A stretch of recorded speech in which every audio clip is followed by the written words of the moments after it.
Hello everyone, my name is Suzanne Miller and I'm a third grade life skills teacher in Fort Worth, Texas. I'm taking this master's program to learn techniques and strategies to eventually become the district's adaptive PE teacher. Today I'm going to be talking about inclusion as a whole and in regards to PE. I personally deal with inclusion in the academic setting, and I send my kids to the general ed PE with an aide or by themselves as often as I can so they can reap the amazing benefits of inclusion. Here are our objectives for this presentation. You're not going to need any worksheets, just a pencil and paper, or you can type it out however you prefer. Today we're going to talk about what is inclusion, the history of inclusion, the evolution, some benefits. We're going to talk about adapting the curriculum, continuum of placement, and how to make PE more inclusive. We're also going to have some videos for you to watch. Here's our first movie or video.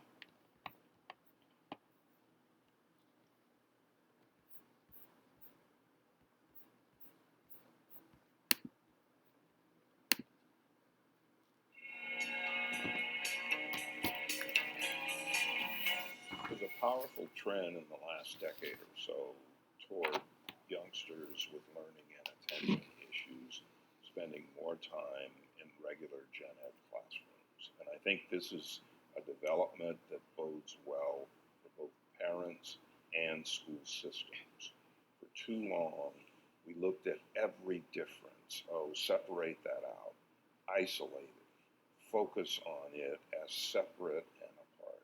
What we know is that separate often is unequal, and it doesn't necessarily work to the advantage of kids who need to be educated with their gen ed peers and not broken off from the system. I think it's important for parents to realize that special education students are first and foremost general education students. So in looking at whatever experience the school is designing for their child, it's important that that experience lead to continued progress on the regular general education standards, that it needs to be something that builds so that ultimately they are college and career ready. When the school suggests that your child should be taken out of a general education classroom, the questions should all be, what kind of new experience is your child going to get, and the extent to which that new experience is consistent with what we would call best practices for preparing youngsters to advance, to move forward to ever higher levels of the curriculum and the standards. As long as the intervention provides access for the youngster to make progress on the established standards, then I think it's valuable. But if it's a separate and apart experience that isn't or doesn't relate to the youngster ultimately meeting the standards on the established curriculum, then it becomes problematic.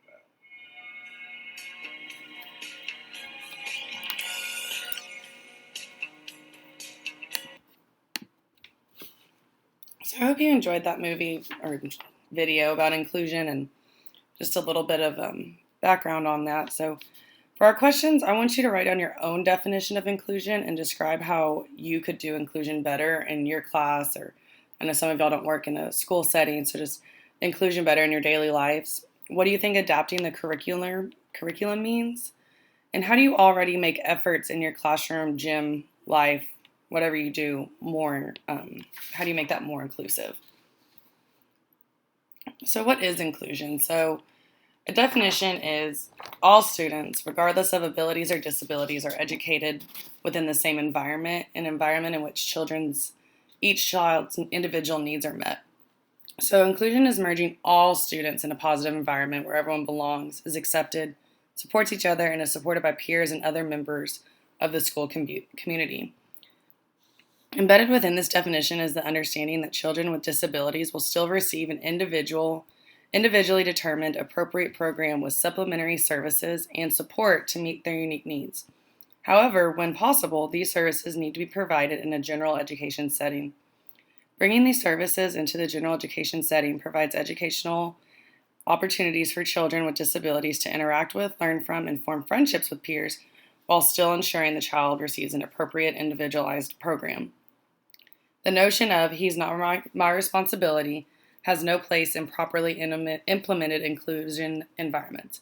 It is unreasonable, though, to expect general education teachers to have the resources, knowledge, and personnel to provide quality education without the support of a SPED teacher or an adaptive PE teacher or someone who has more education in providing those accommodations and modifications for the student. We're going to go over some history. So we have the Pennsylvania Association for Retarded Children versus the Commonwealth of Pennsylvania, the Mills versus the Board of Education of the District of Columbia, the Rehabilitation Act of 1973, and specifically Section 504, and Education for All Handicapped Children in 1975, which is now the IDEA Act, or as I'm going to call it, the IDEA.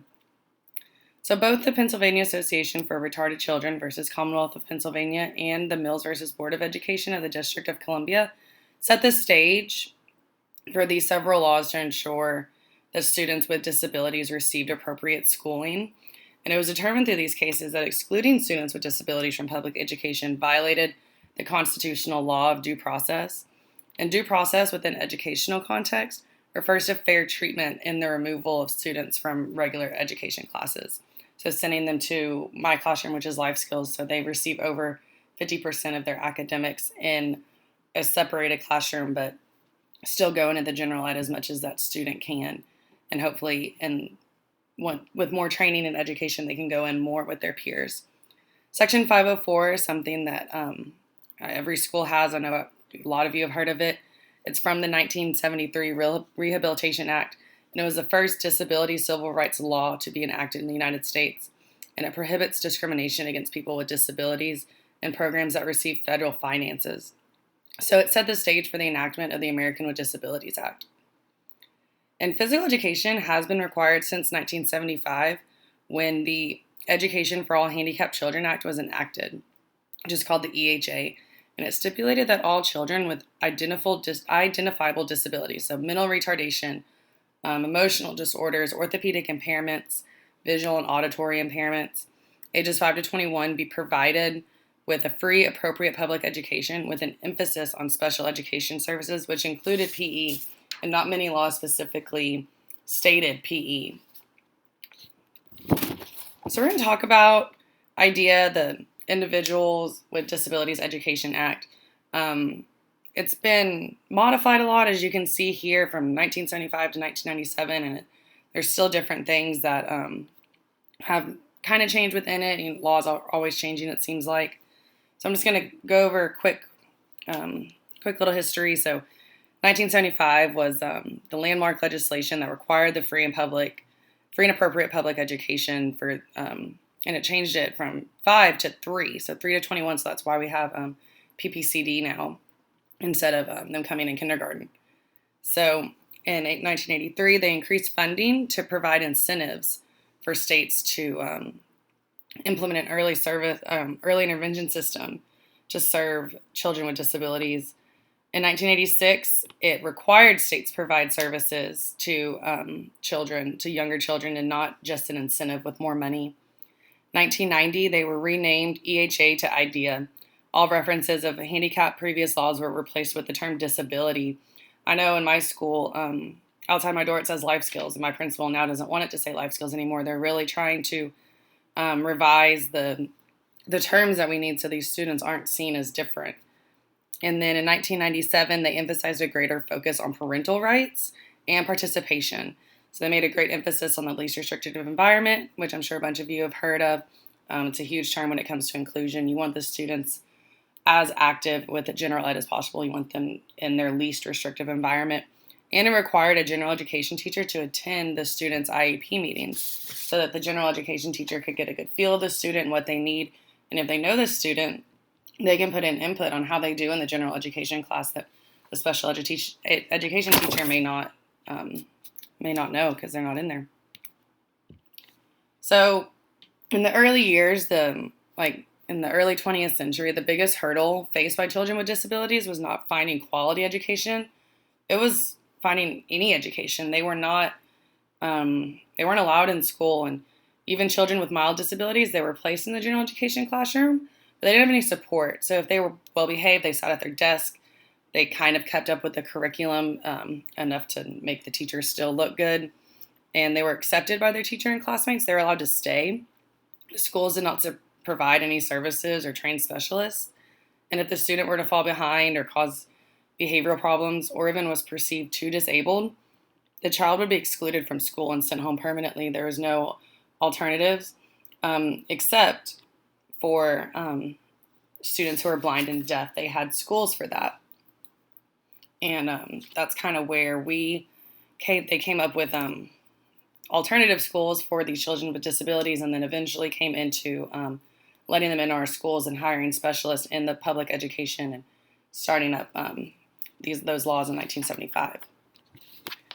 So now we're going to talk about the benefits of inclusion. This is actually from the first class we had this summer, and it's from A Teacher's Guide to Including Students with Disabilities in General Physical Education. And I just took this table from that book because I just thought it had amazing benefits for PE specifically, and it's kind of completely rounded too. Some benefits for students with disabilities is an opportunity to learn social skills in inclusive and more natural environments. It's more stimulating and motivating environment. When they're in our rooms, there's not as many kids in there, and sometimes they just want to have their faces in iPads. And when you're in a general ed classroom, the kids are more talkative, they're moving around, and like I said, the social skills, and they learn those appropriate skills from students who have higher cognitive abilities, and they teach them great appropriate skills not to touch themselves or take off their clothes if they're hot, stuff like that. So they get the age-appropriate role models. They can participate in varied school activities. There's a potential for new friendship. And the parents, special education teachers, and other special education staff are included in the general schools, like I said, so they have new experiences and relationships, and they're less isolated. So there's a lot of benefits for students without disabilities. I was actually talking to a friend of mine whose daughter has Down syndrome, and he was saying how all these studies have shown that when you include students with disabilities in a general ed classroom compared to a classroom with no students with disabilities, their test scores are actually higher because they learn from each other, and those students without disabilities teach them, and they're learning the curriculum and the information to teach their friends with disabilities, and they're acting right by being a role model. The students without disabilities experience a change in perspective. They see these kids who are struggling but are still happy, and they just learn that these things aren't as bad. Their life just really isn't that hard. And so special education teachers can learn what's appropriate by going into those rooms as well. But the benefits are exceedingly amazing for students to go into the classroom for both the students, the teachers, and students without disabilities. So we're talking about adapting the curriculum. And one of the greatest misconceptions of inclusion is that all students must somehow fit into the existing curriculum. I know going through training right now, I have to go to all these trainings for the general ed classes, just K through 4 ELA trainings. And it doesn't work because my students can't fit into that curriculum, but I can then meet with the teachers and talk about adapting it to meet the needs of all the students. So in many cases, like I said, it's just not going to work. So the curriculum must be adapted to meet the unique educational objectives and learning needs. So like if I have a student who's learning the alphabet and there's other students who's in second grade and just learning his letters, so he can go to that general ed class, and during those students' break, they can work with him. And so it's still ELA and it's still learning time, but they just might not be all be on the same page, but they can still learn from each other. So you could also present the curriculum at different times for different students. So I've talked about this before. If you have a blind student with the lacrosse unit, so it's not best for that student to play lacrosse. And I just think this is a great example. So the student can feel the equipment and learn the concept, but during that lesson, the student can work with a beeping ball and work on throwing, catching, and striking, which is something they'll also work on during the softball unit for that. For Texas middle school, you learn both. And so the student's not excluded, but still learning the same concepts, but not actually can't play the game because it is not safe for them. So we're going to go over how to make PE more inclusive. So inclusive PE has benefits for all students. Students with disabilities gain valuable social skills when working and playing in the gen ed environment. All students learn appropriate behavior from a variety of their peers, whether they are disabled or not. Students with disabilities have more opportunities to participate in age-appropriate physical activities in an inclusive PE environment compared to adaptive PE. Students develop relationships with their gen ed peers. Oftentimes, higher expectations lead children with disabilities to achieve more, gain confidence, and develop a stronger sense of self. On the other hand, the gen ed students also gain many advantages from inclusion. First, as they're exposed to children with disabilities, they tend to become more understanding and develop a more positive attitude towards others with differences. They're less likely to see a disability as an impairment and more likely to see it as a difference and accept them more readily. It has also been shown that when students are given the chance to be an expert in the area and become tutors, it helps them and increases their their abilities in that area, kind of like I was talking about earlier. So in addition, when teachers create opportunities for students to learn in a variety of ways, it helps not just those with disabilities, but all the students, just like I was talking about in the classroom. So, in the gym, it's the same. So there's no evidence at all that gen ed students lose academics or social skills as a result of inclusion. All evidence points to a win-win for students. So as a PE teacher, your goal is to help your students reach their full potential. An inclusive environment will help them get there. By emphasizing respect, acceptance, and cooperation as core values in your class, you will create an environment that recognizes the values of differences and helps everyone focus on what they can do. The following strategies will help you build a more inclusive environment. So talk to your class about inclusion. Have a conversation about expectations and etiquette. Students will have questions and concerns, so give everyone an opportunity for discussion and help them to understand that all people have needs and rights and that everyone is different. So I do a peer partners program. I start it usually around October, and it's for gen ed peers to come in to my classroom and just work with these kids. They play with Play-Doh, they play games. If a student still has work to do, they might help them with their work. And it's just a really good time, but I go into their classrooms and talk to them individually, see if they have any questions. And, most people are just generally, they're good. And these kids love the students with disabilities, but kids can be very honest and they can be very blunt. So having those questions and those conversations really just puts them at ease and eases their mind and sees them as people and not have them ask kind of those blunt questions out loud to the students. Another big thing is using the people first language. So this is something that is hard for people who aren't necessarily around people with disabilities. So by putting the individual first and the disability second, you create mutual respect without even trying. So you say my student with autism as opposed to an autistic student. It just shows respect, and once you start saying it, you'll notice people catching on. Getting to know your students. So find out about their abilities, strengths, and challenges rather than making assumptions based on their disability. Find out about their learning needs and what specific strategies work for them. Other things you need to do is I talked about the AAI with students with Down syndrome. So when you have students with disabilities in your classrooms, you need to learn if there's anything medical that you need to get to know, and that goes with the second one.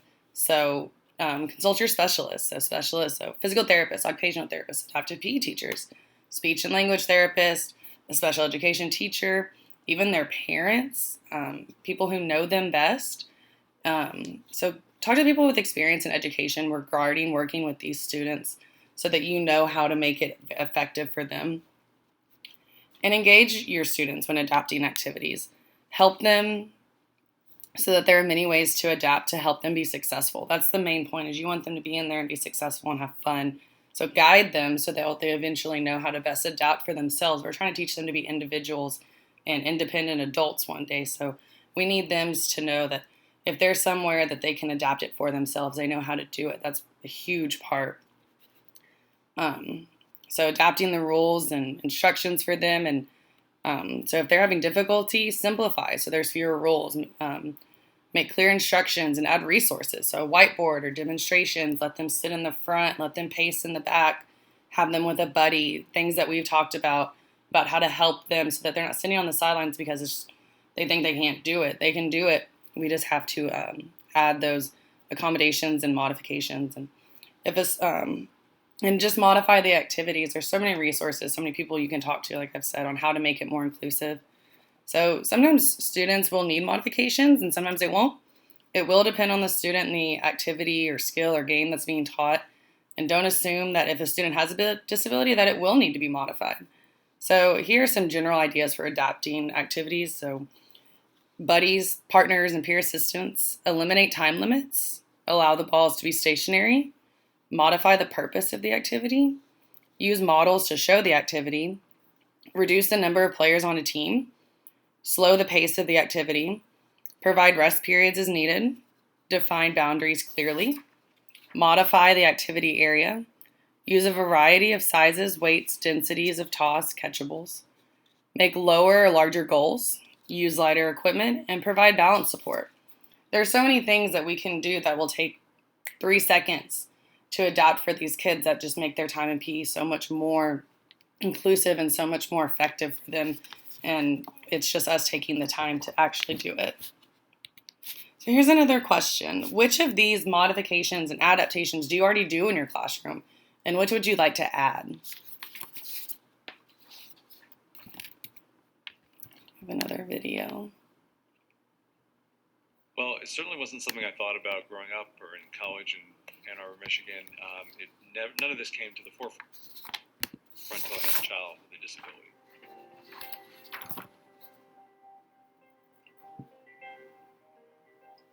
Part of what we needed to do was come up with a vision for what was his life going to be like. And my wife and I thought long and hard about that, and the thing that kept coming to the forefront is that he would feel like he belonged. Think of who you are as a person now. You know, you have a job, but you also have hobbies and interests and passions. And a lot of that was formed growing up, not just through the academic experience of school, but through the social and emotional experience of school. Being with lots of different kinds of kids and people and learning to be challenged in your presumptions and learning that diversity is a broad spectrum of people. Unless you live that diversity day in and day out, I don't think you ever grasp that. And I don't think you ever develop socially and emotionally the way that you need to.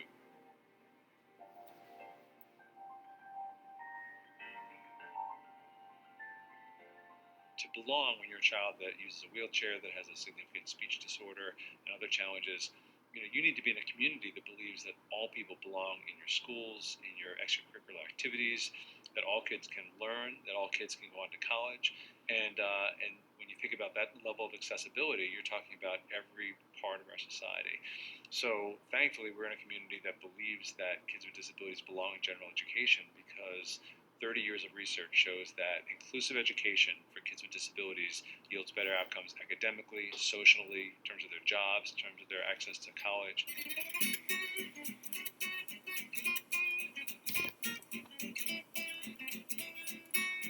Access, accessibility, inclusivity has to be a lens that you start from the very beginning when you're thinking about what software to purchase, how do you write code, who do you work with on your team, can we bring in a more diverse team of people to think about this, can we beta test our projects with people who have different challenges and different abilities. Once you have that lens of inclusivity and accessibility, you start looking at all different aspects of our society and saying, is this really designed in the best possible way? Is it the most universally designed technology? So I think that IT folks, first they have to have that motivation. They have to believe that college is a place for all learners. And there are increasingly students of all different kinds of abilities and disabilities going to college. There are actually 270 programs around the country at universities that are specifically geared towards bringing more students with disabilities into the college environment. So once you have that lens and that motivation, then you think, how am I going to universally design the technology from the beginning? And especially when you have the opportunity to take on new projects and build new infrastructure, if that's your lens from the beginning, you're going to save so much work in terms of trying to retrofit it down the line to meet new ADA requirements or new accessibility requirements.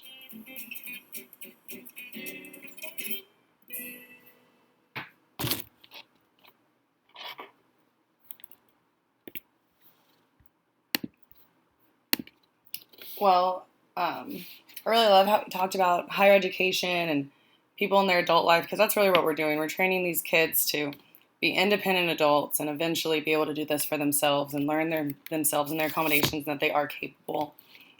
And I know that's the biggest part of my job, and I just want to see that fulfilled throughout the rest of my life and these kids' lives. And I just want to thank you all for listening to my presentation. I hope you liked it. I hope you learned something. I hope you enjoyed the videos. And here are my references, and I will talk to y'all later.